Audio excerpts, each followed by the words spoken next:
Olá pessoal, sejam muito bem-vindos ao programa Vereador 360.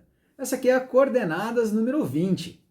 E na Coordenadas 20, nós vamos falar das competências das comissões. E a gente vai começar por qual comissão? Nós vamos começar pela Comissão de Constituição e Justiça. Essa Comissão de Constituição e Justiça, no meu ponto de vista, é a comissão mais importante. E vocês veem aí as brigas aí que existem no governo estadual e no governo federal para quem vai ser, ou nas assembleias legislativas estaduais, ou na Câmara dos Deputados, ou no Senado, ou na Assembleia Distrital no Distrito Federal, quem vai ser o presidente da Comissão de Justiça e Redação. Ela é muito importante, bem como quem vão ser os seus membros. É a comissão mais importante por quê, Gustavo? Porque todos os projetos, sem exceção, passam pela Comissão de Justiça e Redação. A Comissão de Justiça e Redação, ela tem qual a competência dela? Competência da Comissão de Justiça e Redação é o quê? É exarar parecer sobre aspectos constitucionais. Ou seja, se esse projeto de lei ele está de acordo com a Constituição, se ele não fere regras constitucionais. Gustavo, quando eu analiso isso, se ele não fere regras constitucionais, eu estou analisando só a Constituição Federal? Sim e não. Quando a gente fala de Constituição, a gente lembra da Carta Magna, perfeito? Que é a Constituição Federal. Então ele não pode ser um projeto contrário à Constituição lá de 88, nem de suas emendas, perfeito? Então ele tem que ser de acordo com aquilo. Mas a gente tem que lembrar também que, constitucionalmente falando, nós temos que lembrar da Constituição Estadual e da nossa lei orgânica. Então, quando a gente analisa a constitucionalidade de um projeto, a gente tem que analisar ele, inicialmente, sobre nível Constituição Federal, Constituição Estadual e lei orgânica municipal. Beleza, esse projeto não fere nenhuma regra dos três instrumentos, das três normas. Ok, vamos para as normas infraconstitucionais. Então a gente vai ver na legislação. Agora a gente vai falar o quê? Que ela vai exarar pareceres sobre aspectos legais. Ok, então ela não fere nenhuma lei ordinária. Então ela não tem nenhuma lei que ela está ferindo. Ok, então esse projeto de lei, então ele é legal, ele é constitucional e ele é legal. E agora a gente vai analisar outro aspecto. Qual seria esse aspecto? O aspecto regimental. Gustavo, não entendi. Se ele já é constitucional, ele é legal? O que tem a ver o regimental? Tem tudo a ver. O regimental é a forma como ele vem para a Câmara Municipal, é a forma como ele é construído. Se ele vai ser um projeto de lei ordinária, se ele vai ser um projeto de lei complementar, se ele no que a nível de Câmara Municipal, se ele vai ser um decreto legislativo, se ele vai ser um projeto de resolução, se ele vai ser uma emenda à lei orgânica, né? Uma emenda ao regimento interno, ou a gente tem que ver qual matéria, como ele vai estar sendo tratado. Né? Então, isso que é regimentalmente, ele está de acordo com a norma, com o regimento, de acordo com a norma regimental, se a formalidade dele está legal, está tudo correto.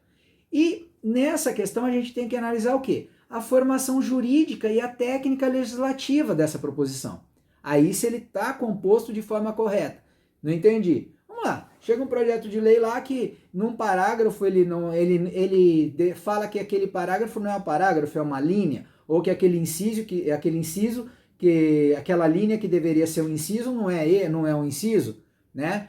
Ou que tá lá no texto da matéria, você tem o caput do artigo e em vez de estar parágrafo único, tá inciso 1 ou inciso 1º, então, e não tem mais outros incisos. Então é isso, é a técnica legislativa. Como foi a formação, como ele está ali estruturado. Depois de você analisar se ele está juridicamente, se ele está nesse aspecto jurídico e se a técnica legislativa está correta, o que você vai fazer? Vai fazer a análise gramatical dele. Né? A análise literal. Você vai ver se não tem nenhum erro de concordância, você não vai ver se o projeto não tem nenhum erro gramatical, se não tem nenhuma vírgula que dê uma interpretação diferente, ou que um artigo possa dar uma interpretação diferente pela pontuação que está no artigo. Então tudo isso tem que ser estudado dentro da Comissão de Justiça e Redação. Então olha a importância dos projetos de lei que passam por vocês. Né? Só quando que... Pode um projeto, Gustavo, não passar pela Comissão de Justiça e Redação? Pode. Desde que essa exceção ela esteja onde? No seu regimento interno. Pode, então, ocorrer de eu ter uma exceção no próprio regimento interno. Então, resumindo, qual a importância da Comissão de Justiça e Redação? é a maior do mundo. Tem que ver o aspecto constitucional, o aspecto legal, o aspecto regimental, o aspecto jurídico, se foi feito dentro das técnicas legislativas. Vamos lá, o aspecto literal e gramatical, se ele está correto. Estando correto, o que vai acontecer? Esse projeto vai ser analisado. E esse projeto vai ser deliberado dentro da comissão.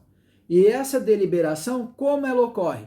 Por maioria, né? Então, se vocês são 3 membros, né? Um votou a favor, um votou contrário, presidente desempata, né? Relator votou contrário, membro votou favorável, presidente desempata. Ah, Gustavo, mas a minha é par. Quando é par, é muito difícil a gente ter par, né? Eu realmente não me lembro de ter visto nenhuma comissão com membro par, porque gera muita discussão e daí ela gera a seguinte situação, porque o presidente ele só vai votar para desempatar. E nunca ele vai votar então, porque nunca vai ter desempate, porque sempre vai ter 2 votos, né? Vão ter 3 votos, né?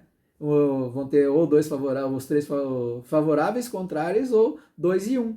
Porque se ele for votar para desempatar, nunca vai ter desempate, né? Então, eu nunca vi comissão, eu não me recordo de comissão com número par, tá, pessoal? O que mais que a gente tem que lembrar? Que as comissões, elas não podem votar matéria que não é de competência dela, tá? Mas como na Comissão de Constituição e Redação a gente só está falando dela agora, é interessante que quando vocês forem encaminhar, porque na Comissão de Justiça e Redação a gente vai analisar também para onde essas matérias vão, né? Porque no plenário lá o presidente fala, ó, vai para X tal comissões, vai para as comissões, né? Daí se a comissão X se sentiu prejudicada em não analisar um projeto, exemplo lá, a gente tem um projeto na área de saúde, mas que ele tem um impacto ambiental, né? Ou um projeto de saneamento que a gente vai ter tanto numa comissão de infraestrutura e obras, tanto como uma comissão de saúde, né? Então, se ele passa por uma comissão, a outra comissão pode avocar isso, falando que tem impacto direto e que analisar o projeto também, tá, pessoal? Então, isso tem que ser muito claro. Não deixem de tratar a matéria. Se a matéria diz respeito a muitas comissões, passe por todas. É muito importante a gente ter e ser discutida elas em todas as comissões que esse projeto tem referência, tá? Mas lembrando que se o projeto não tem que ter referência a essa comissão específica, isso pode ser deliberado, e inclusive em plenário esse parecer ele pode ser rejeitado porque não fazia parte não era competência, né, da comissão específica. Beleza? Tranquilo? Lembrando também, pessoal, que toda matéria que vai para as comissões, ela tem que ser instruída previamente pela Procuradoria Jurídica da Câmara. Você tem que ter um parecer da Procuradoria Jurídica da Câmara sobre toda a matéria que é instruída e que vai para as comissões, tá bom? Então, se foi um parecer, se foi um projeto sem parecer da comissão, da Procuradoria Jurídica, não receba o projeto, espera o parecer da Procuradoria Jurídica para dar o parecer final, porque a Procuradoria Jurídica ela tem uma responsabilidade gigante, né, no que diz respeito à legalidade dos projetos de lei. Beleza? Grande abraço, pessoal. Sigam-nos sempre nos nossos canais. Até a próxima.